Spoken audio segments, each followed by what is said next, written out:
In a remote corner of our earth stands the little kingdom of Siam, one of the last of the world's absolute monarchies, where 10 million people live their lives in partial seclusion from the outside world. En route to Bangkok, the chief city of this ancient country, we pass a Chinese junk, which reminds us that most of the early settlers in Siam came from Mongolia, a province in China. After sailing up the Gulf of Siam, we arrive at a little peninsular port where a train is waiting to take us to Bangkok, about 35 miles inland.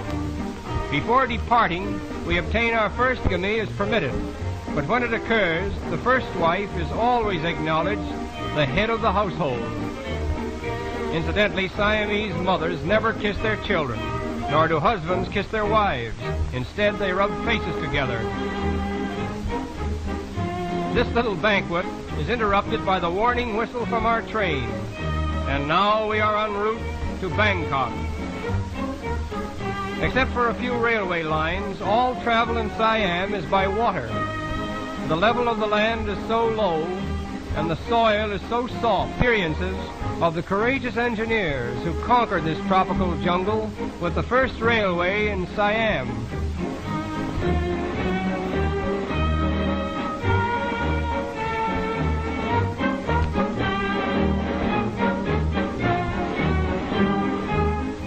The products of the soil consist of rice, sugarcane, coconuts, and all kinds of fruits, which are loaded in boats and paddled up to Bangkok along a whole network of rivers such as we see here.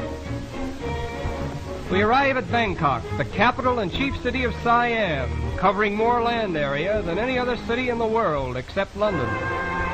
We are immediately educating and modernizing the rising generation of Siam. We are told that this king has 236 brothers and sisters. His father had. Siamese are an artistic people. Their architecture, dancing, and music are highly developed in strict accordance with the traditions of Indo-Chinese art. Siamese architecture is chiefly exercised in connection with religious buildings devoted to Buddhism. Buddhism, the Orient's most powerful religion, was brought to Siam from India as early as the 2nd century A.D. It is the national faith of Siam. Buddhism is not based upon divinity.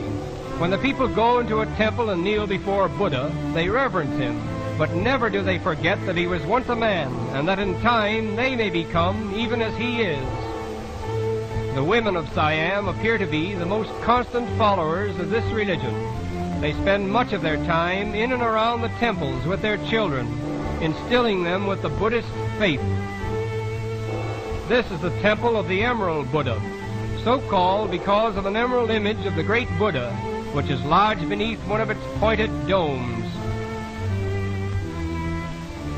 Our tour of the temples is interrupted by a visit to the famous Pasteur Institute, where venom is extracted from the most famous houses of worship in the country. Religion influences the life of the Siamese at every turn. He is always under the direct tutelage of the yellow-robed priest. In fact, every Siamese, including the king himself, must spend a period of his life in some one of the 10,000 monasteries of the land. In Bangkok alone, there are at least 500 temples dedicated to Buddhism. As we think of the strength of this faith called Buddhism, with its millions of followers, and compare it to our own, we cannot help but feel a certain embarrassment in presuming to think that our particular religion is the only one in the world of any importance. And it is with this thought that we